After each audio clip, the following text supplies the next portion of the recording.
Welcome to the Dental A Team podcast. I'm your host, Kiera Dent, and I have this crazy idea that maybe I could combine a doctor and a team member's perspective because let's face it, dentistry can be a challenging profession with those two perspectives.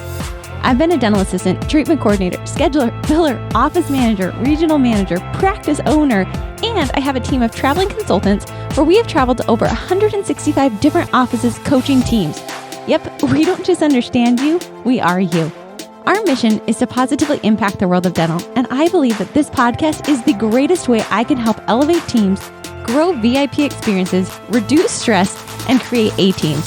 Welcome to the Dental A-Team podcast.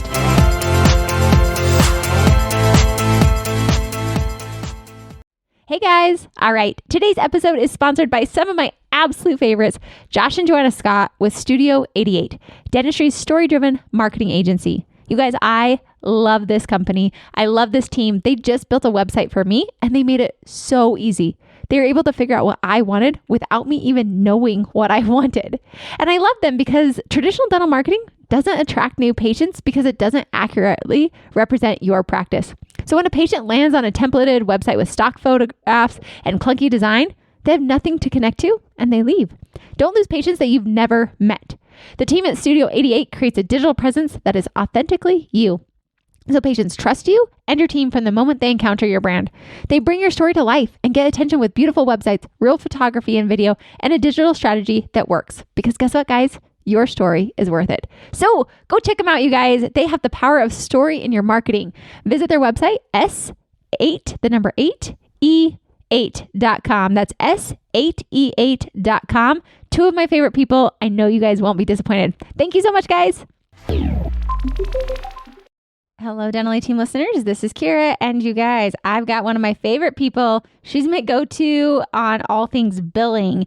No, this is not Tiffany Trader. Tiff is on our team. This is one of my dear friends. She helped write our online Dental A Team billing course. She works with a lot of our clients to do remote billing, and she actually has her own billing company that is a sister company with the Dental A Team. I'm super jazzed to bring her on. So I'm welcoming to the show today, Sarah. How are you today, Sarah?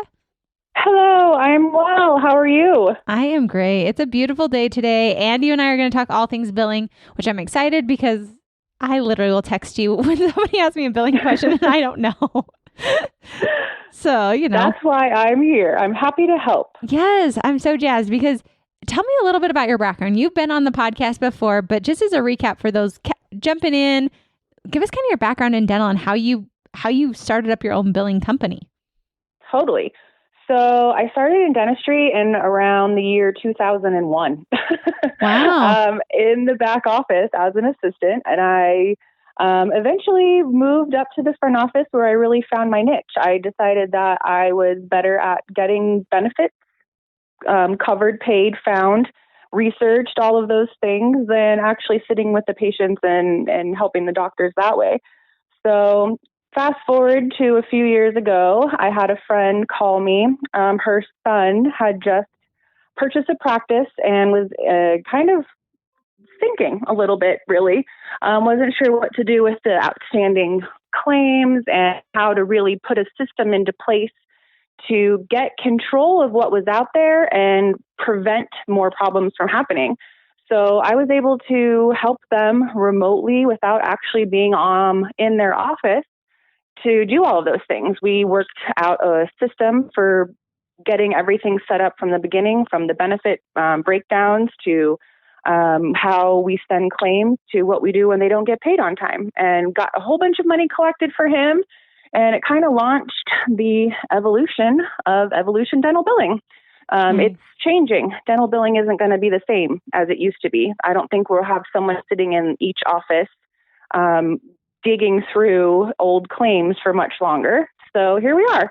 I decided that we should make it an online business and help lots of dentists by doing that for them. Nice.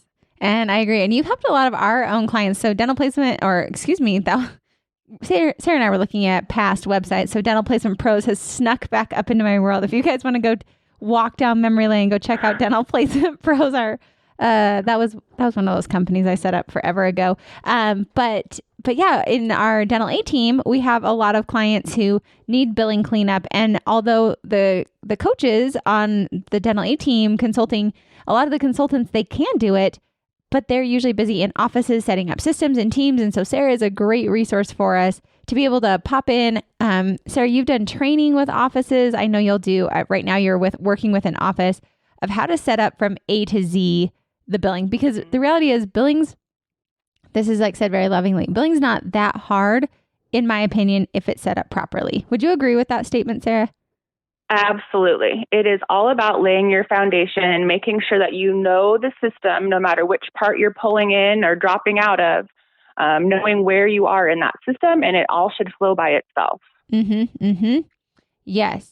And so that was why we actually had a podcast fan. So you guys, thank you. By the way, pause right now before we get too far into this. Go leave us a review. I read every single one of those and we appreciate you. So if this podcast has helped you in any way, shape, or form, if it's inspired you, if it's made you laugh, if it's made you cry, if it's helped your team, go leave us a review. Share it with a friend and get somebody to subscribe. That's how we all, as a Dental A Team family, the podcast family, are going to positively impact the world of dental. So with that said, we had a podcast fan reach out to us, which I love when you guys will email us. Email us anytime, hello@thedentalateam.com. And we had a podcast fan reach out and want to know some verbiage for out-of-network insurance. And that's why I wanted to bring Sarah on today, because I feel Sarah deals with this a lot with being a remote billing company. And how, Sarah, let's go through this whole out-of-network verbiage. I know it's a hot topic. I've worked on it. I don't think I have the best answers, so I'm excited to just kind of riff with you on this and to answer one of our loyal fans. Definitely.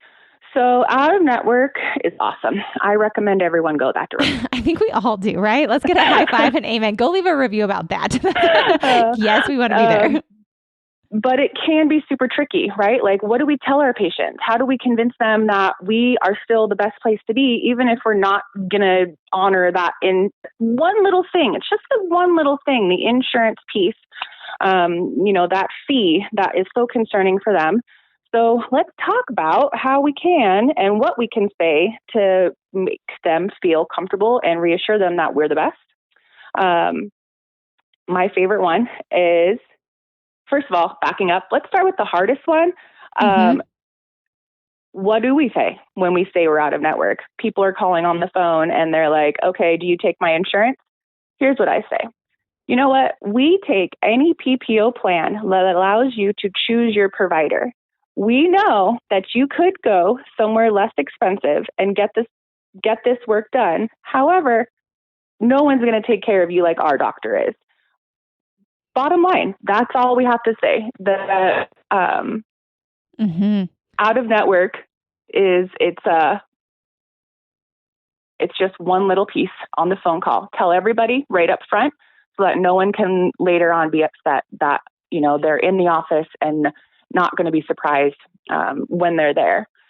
I love Sarah. I want to chime in on that because the way you said it, because I was literally eagerly sitting here listening, like, what is she going to say? Because I know I've said, we're not a participating provider. However, your insurance allows you to choose whomever you want to go to. And that's a great thing. We have a lot of patients just like you coming here.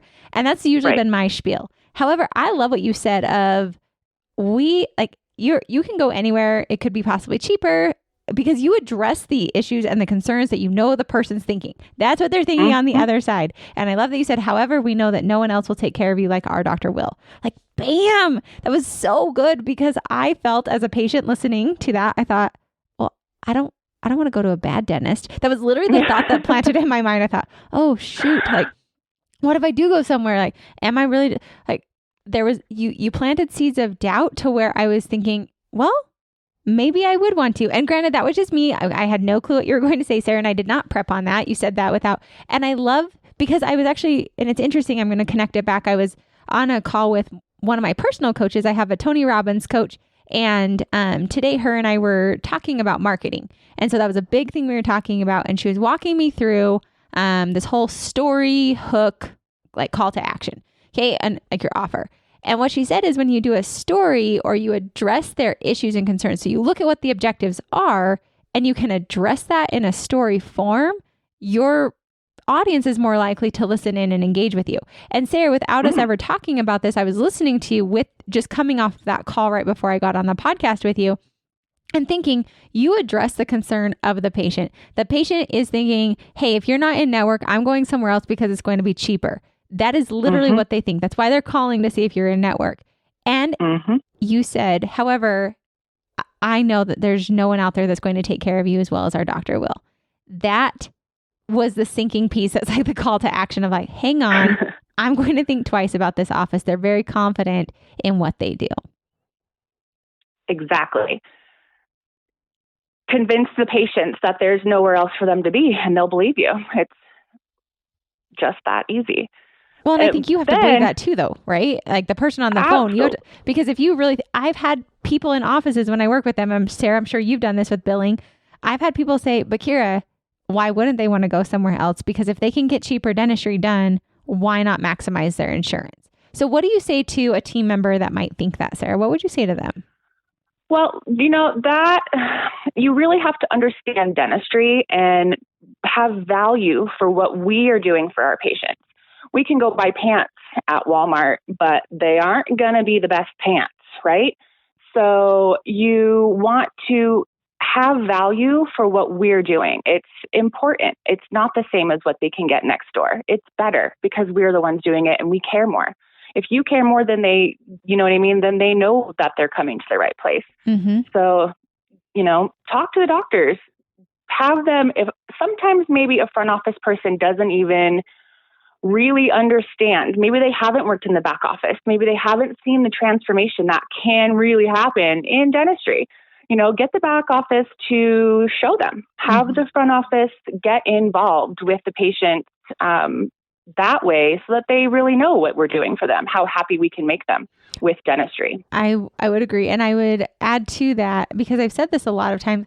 I don't know if you guys have heard any horror stories, but I have, of how many bad dental experiences there are.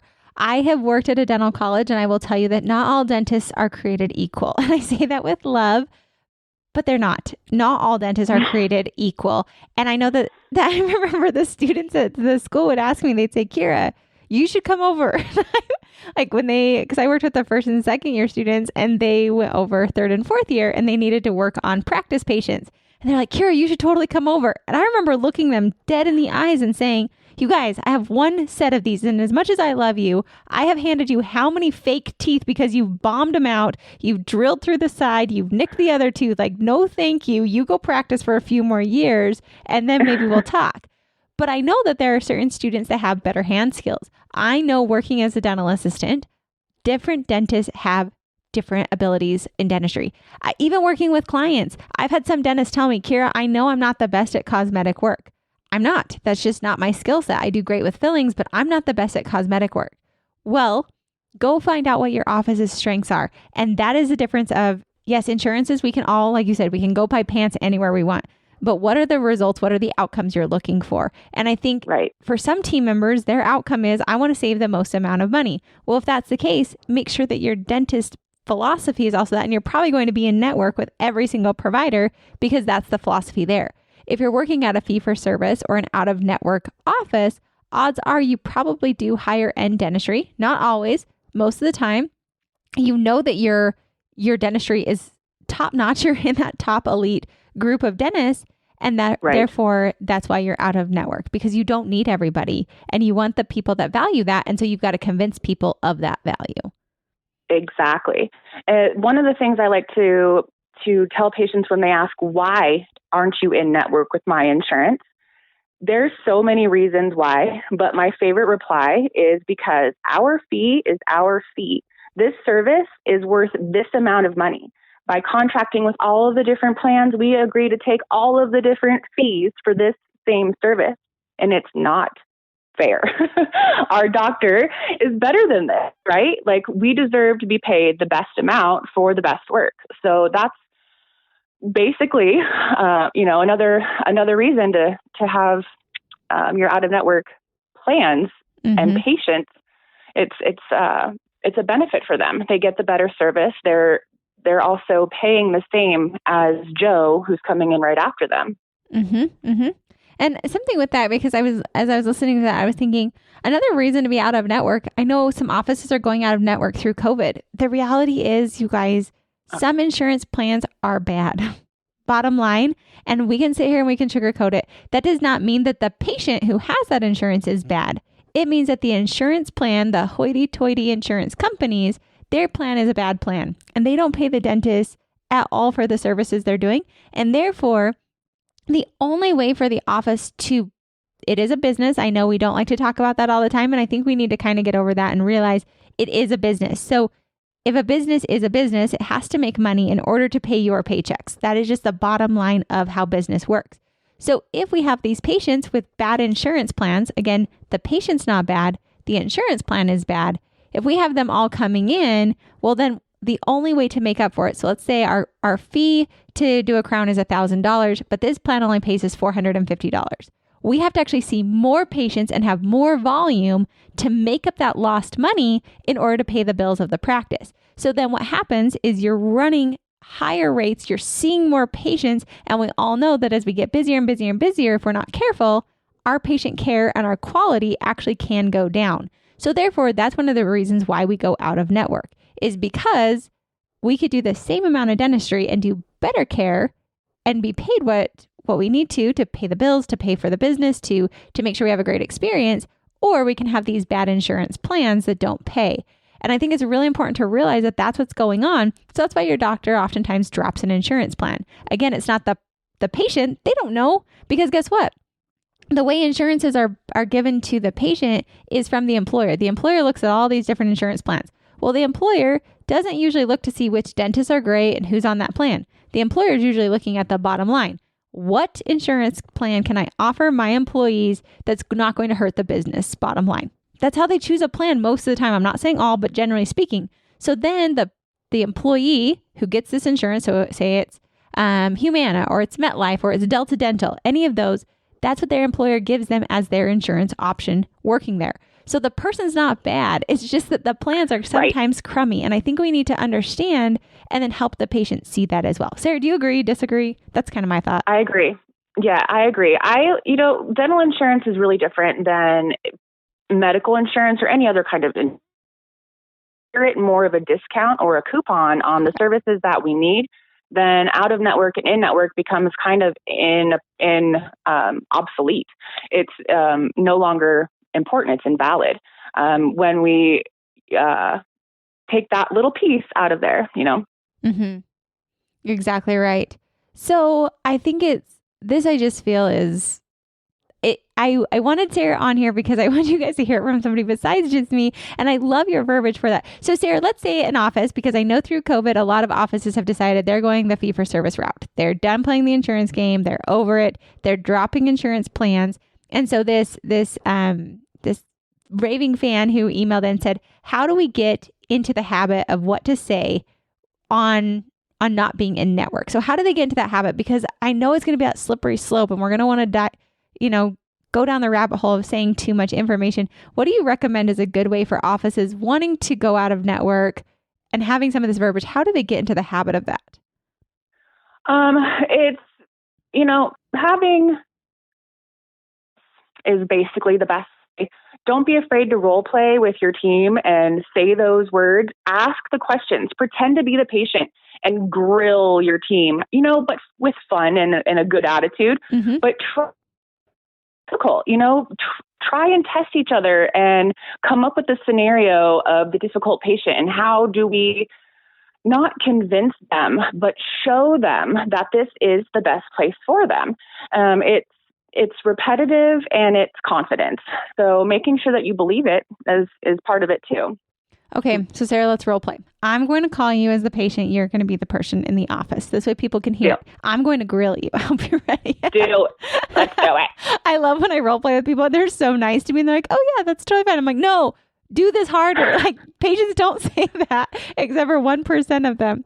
Okay, so hi, I'm new to the practice and I was just curious if you take my insurance. I have Delta Dental. So glad you chose us. We are out of network with your insurance, but if you do have the PPO plan, you can choose your provider and you've made a great choice.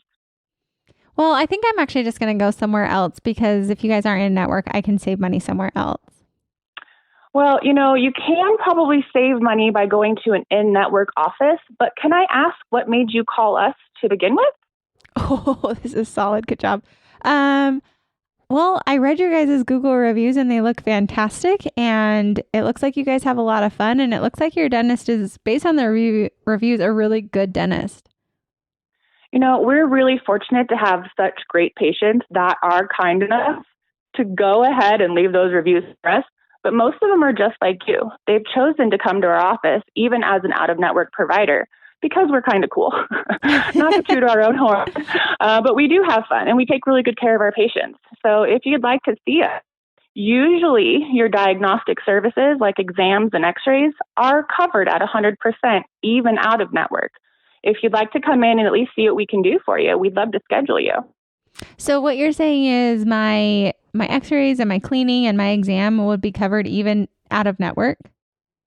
Usually, we find that out-of-network benefits do cover those services at 100%. If not, we'll talk about that after we've checked your benefits and have a better idea of what to expect. Okay, fantastic.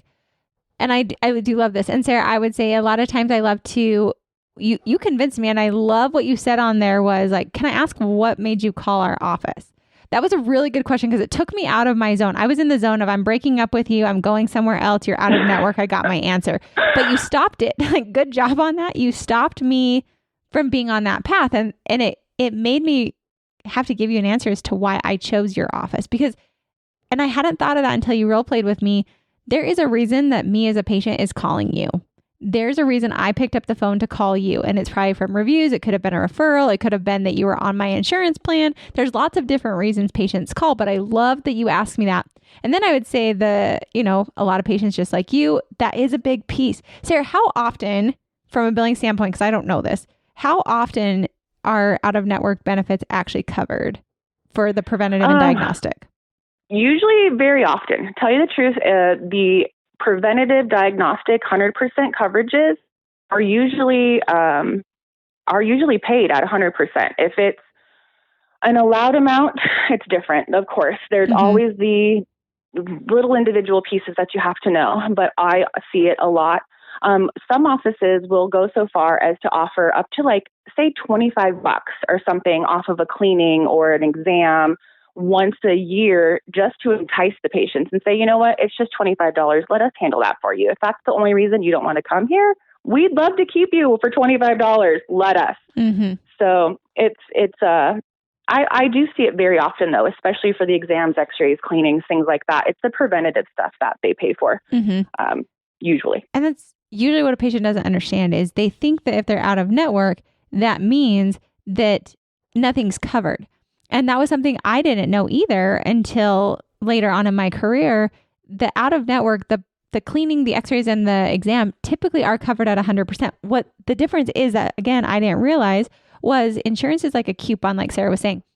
So I think of it as you're given $1,000 or this one's given $1,500 or this one's given $2,000. And being out of network, I still get that $2,000. But if I go in network, my exams, x-rays, and cleaning would be a little bit less than being out of network. So let's say my exam might be $25 in network, but it might be $65 out of network. Well, guess what? That $25 is still going to take away from my $2,000. That $65 will still take away from my $2,000. So it's just going to eat up my coupon faster out of network. However, they're still going to cover. And that's what patients don't understand is they think, well, my cleanings, x-rays, and exams are all covered. They think that it's just covered. What's free, yeah. My favorite is when they've maxed out because they did 2 crowns and there's no insurance, and then they come in for their cleaning in December and they're angry with us because they actually have to pay that bill because their coupon was gone from doing all the crown. And so that happens. I think patients just don't understand that. So I loved, Sarah, that you taught me that. And I would say at that point, you guys offer, do you prefer mornings or afternoons? Let's get you in. I know you're going to love our office because that's that quick slide in. It's the way. And Sarah, something else you said that I wanted to highlight is you said we're not trying to convince patients to come. I think you said we're going to show them why they want to be here. Was that what you said? Exactly. Yeah, exactly. So to our faithful listener, I think that Sarah just gave you guys some really fantastic ways to to talk to your patients about being out of network. We even role played through it, but that was kind of tricky on my end as a patient as well. And I think for you guys, practice that because you know what the patients say. You guys have heard it. You guys get broken up with all the time with out of network. So role play this because I don't believe there are failures. I just believe there are results. Are you getting the results you want? And if not, shake it up until you get the results you're looking for. Shake it. Shake it. All right, Sarah, thanks so much for being on the podcast today. As always, it's a pleasure, and I really appreciate your input and help on all things billing. Thank you, Kiera, for having me. Anytime. Awesome. All right, you guys. Well, go try it out. Let us know how your out-of-network verbiage is working. I know it's a hot topic with COVID. A lot of people are dropping, so I think it's coming at a very timely for you. And if you guys have topics or you have concerns or you're wondering, be like this faithful listener and send us an email, hello@thedentalateam.com, or you can also go to our website, thedentalateam.com, select podcast, and there's a topic drop box. So you can actually go write any topics you want us to talk about. It's all there. So thank you all so much for listening, and I'll catch you next time on the Dental A Team Podcast. And that wraps it up for another episode of the Dental A Team Podcast. Thank you so much for listening, and we'll talk to you next time.